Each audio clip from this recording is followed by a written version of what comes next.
Class 7th mathematics chapter number 3 data handling.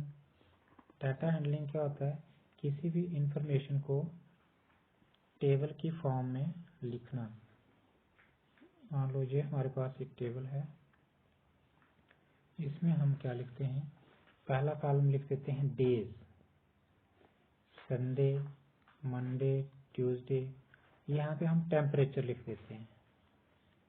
मान लो Sunday को temperature कितना था, मैक्सिमम टेम्परेचर, इधर हम लिख देते हैं 20 degree.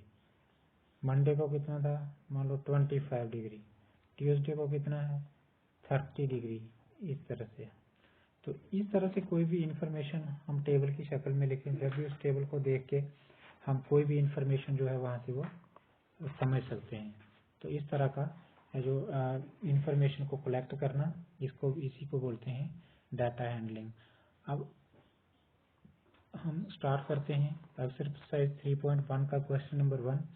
Find the range of Heights of any 10 students of your class. आपकी क्लास की अगर 10 स्टूडेंट्स की अगर हम हाइट लिखें, फिर उनका रेंज बताना है हमने। तो रेंज कैसे निकालते हैं? मान लो ये 10 हाइट्स हैं आपके क्लास के स्टूडेंट्स की। पहले स्टूडेंट की हाइट आ गई 125 सेंटीमीटर, दूसरे स्टूडेंट की हाइट है 127 सेंटीमीटर, थर्ड स्टूडेंट की हाइट है 132 सेंटीमीटर। इसी तरह नेक्स्ट है 133 सेंटीमीटर। नेक्स्ट स्टूडेंट जो है वो है 134 सेंटीमीटर लंबा, और अगला है 136, फिर आ गया 138, 141, 144, 146। इस तरह से हमने 10 स्टूडेंट्स की हाइट्स यहाँ पे लिखी हुई है। तो हमने क्या करना है? रेंज हाइट बताना है। रेंज हमें आप पहली चीज जो यहाँ पे समझ रहे हैं, रेंज। डाटा में रेंज कैसे निकालते हैं? ये हमने 10 स्टूडेंट्स की कलेक्ट की हैं, हाइट्स हमने कलेक्ट की हैं, तो रेंज कैसे निकालते हैं ये आपके सामने यहाँ पे लिखा हुआ है। रेंज के लिए हम क्या करते हैं? सबसे पहले हाईएस्ट वैल्यू जो है वो कितनी है? Highest value among these observations वो है 146। 146 से बड़ा कोई भी हाइट नहीं है। फिर लिखना है लोएस्ट। लोएस्ट कितनी है? सबसे छोटी हाइट कितनी है? यहाँ पे ये आ रहा है 125। तो रेंज क्या होता है? हाईएस्ट में से माइनस कर देना है लोएस्ट, तो उसको रेंज, जो भी आंसर आएगा वो रेंज होता है, रेंज। तो यहाँ पे आपने क्या लिखना है? Range is equal to highest value minus lowest value. Highest था आपके पास 146, उसमें से आपने माइनस किया 125, तो आपके पास आंसर आ गया 21 सेंटीमीटर जो है रेंज हाइट है आपकी क्लास की 10 स्टूडेंट्स की हाइट का रेंज है आपके सामने। इसी तरह क्वेश्चन नंबर 2 चलते हैं। Organize the following marks in class assessment in a tabular form. देखिए, आपके क्लास के बच्चों के मार्क्स हैं ये किसी सब्जेक्ट के। तो आपने इन मार्क्स को एक टेबल की शक्ल में लिखना है। तो मार्क्स आपके सामने दिए हुए हैं, ये 4, 6, 7, 5, 3, 4, इस तरह से ये आपके मार्क्स हैं। तो पहली बात हमने जो क्या करनी है, which number is the highest, सबसे बड़ा नंबर कौन है, हाईएस्ट मार्क्स कितने हैं यहाँ पे? तो हम देख पा रहे हैं 9 यहाँ पे हाईएस्ट है। फिर आगे पूछा हुआ है which number is the lowest, सबसे छोटा कितना है, 1 है। फाइंड द अर्थमेटिक मीन, अब इसका अर्थमेटिक मीन भी निकालना है। तो पहली बात जो थी, हमने इसको टेबल में लिखना है। तो टेबल में हमने कैसे लिखा? पहले हमने मार्क्स लिखने हैं, हमारे पास मार्क्स ही दिए हुए हैं। तो मार्क्स जो है वो हमारे पास कितने मार्क्स हैं? 1 मार्क्स। 1 मार्क्स जो है वो देखना है कितने बच्चों ने लिया है। पहला कॉलम हमने मार्क्स वाला बनाया, दूसरा टैली मार्क्स है, तीसरा फ्रीक्वेंसी है। तो टेबल में हम इस तरह से इसको 3 कॉलम बनाएंगे। 3 कॉलम में पहला कॉलम मार्क्स का, दूसरा कॉलम टैली मार्क्स का, और तीसरा कॉलम आ गया फ्रीक्वेंसी का।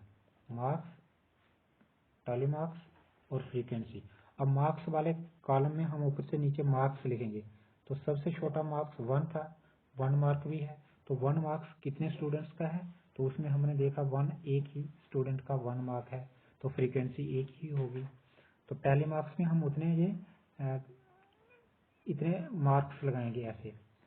अब 2 मार्क्स कितने बच्चों के हैं, कितने स्टूडेंट्स के हैं, 2 स्टूडेंट्स को, तो इसलिए हमने यहाँ पे ऐसे 2 टैली मार्क लगाए। और जब 2 है तो एक नंबर में ऐसे 2 लिख दिया, ये आ गई फ्रीक्वेंसी। इस तरह 3 मार्क्स एक ही स्टूडेंट का है तो एक हमने ऐसे लिखा, तो एक ही है ये। इस तरह 4 मार्क्स 3 स्टूडेंट्स के हैं तो टैली मार्क्स ये 3 आ गए और ये वैल्यू लिख दी 3।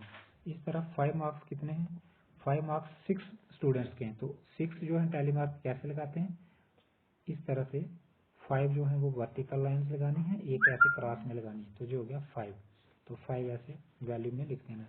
इसी तरह 6 मार्क्स जो है वो कितने स्टूडेंट्स के हैं, 4 मार्क्स के, तो ये हमने 4 जो है ये वर्टिकल लाइंस लगा दी और ये 4 वैल्यू लिख दी।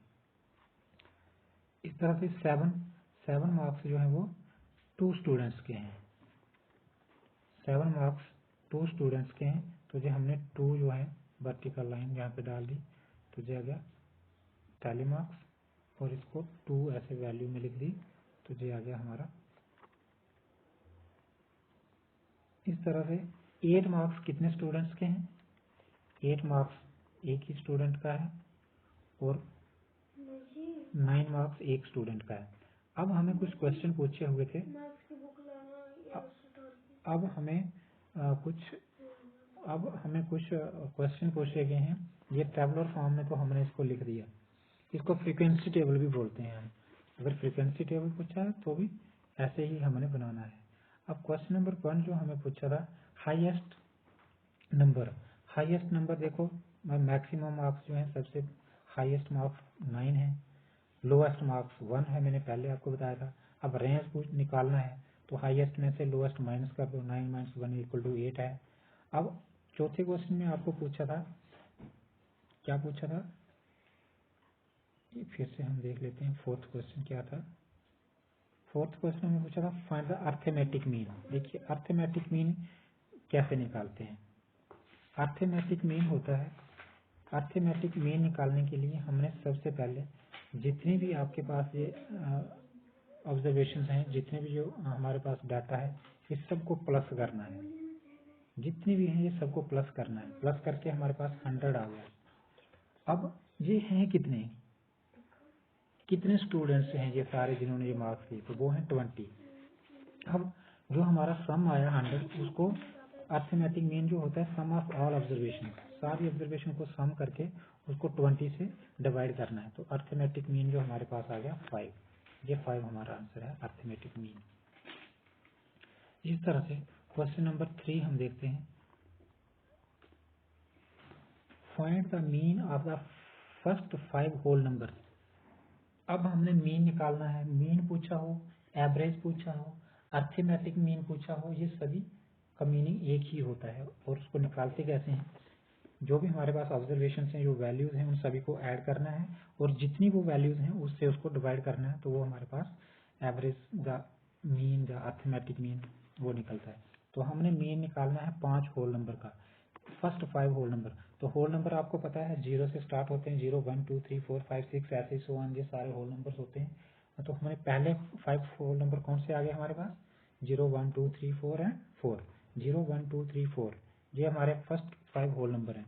तो फर्स्ट 5 होल नंबर ये हमारे पास आ गए। अब इनका सम करना है और 5 हैं, जो 5 हैं तो 5 से डिवाइड करना है, तो मीन आ गया इन 5 होल नंबर्स को सम और डिवाइडेड बाई 5। तो जब इन पांचों को जब हमने सम किया, ऐड किया, तो कितना आया, 1 + 2 + 3 + 4 और 0 भी ऐड कर दो तो 10 बन गया। 10 को 5 से डिवाइड किया 2, तो अर्थमेटिक मीन जो था फर्स्ट 5 नंबर्स का वो कितना आया, 2 आया। इसी तरह से क्वेश्चन नंबर 4 चलते हैं हम। क्वेश्चन नंबर 4 है हमारे सामने, a cricketer scores the following run in 8 inning. एक क्रिकेटर है, क्रिकेटर मतलब एक क्रिकेट का प्लेयर है, वो 8 बार इनिंग करता है, 8 बार वो खेलता है और 8 बार उसने जो स्कोर बनाए हैं अलग अलग वो इस तरह से हैं, 58 76 40 35 46 45 0 एंड 100। एक बार सेंचुरी भी मारता है, वाह क्या बात है। तो फाइंड द मीन स्कोर। अब आपने इसका मीन स्कोर निकालना है। तो मीन स्कोर जैसा कि मैं पहले आपको बता चुका हूँ, मीन स्कोर क्या होता है, ये जितने भी वैल्यूज हैं इन सबको ऐड करना है और जितनी है ये उससे डिवाइड करना है। तो हम यहाँ पे सम करेंगे, mean score is equal to total run scored in all the inning, जितनी भी जो 8 बार इनिंग की है सभी को प्लस करना है। 58 प्लस 76 प्लस 40 प्लस 35 प्लस ये सारा ऐड किया और डिवाइड में लिख दिया 8। तो ये आ गया, सबको प्लस करके हमारे पास आता है 400। 400 को 8 से डिवाइड किया तो ये आ गया 50। तो जो हमारे पास मीन स्कोर आया 50, मतलब टोटल स्कोर उसके 400 बने। अगर वो हर इनिंग में 50-50 भी लेता तब भी उसके 400 ही बनने थे। तो कभी उसने 50 से कम लिया, कभी ज्यादा लिया, एक बार 100 भी लिया, तो एवरेज स्कोर जो उसका रहा वो 50 बना। तो आज के लिए हम इतना ही, अगले क्वेश्चन के साथ नेक्स्ट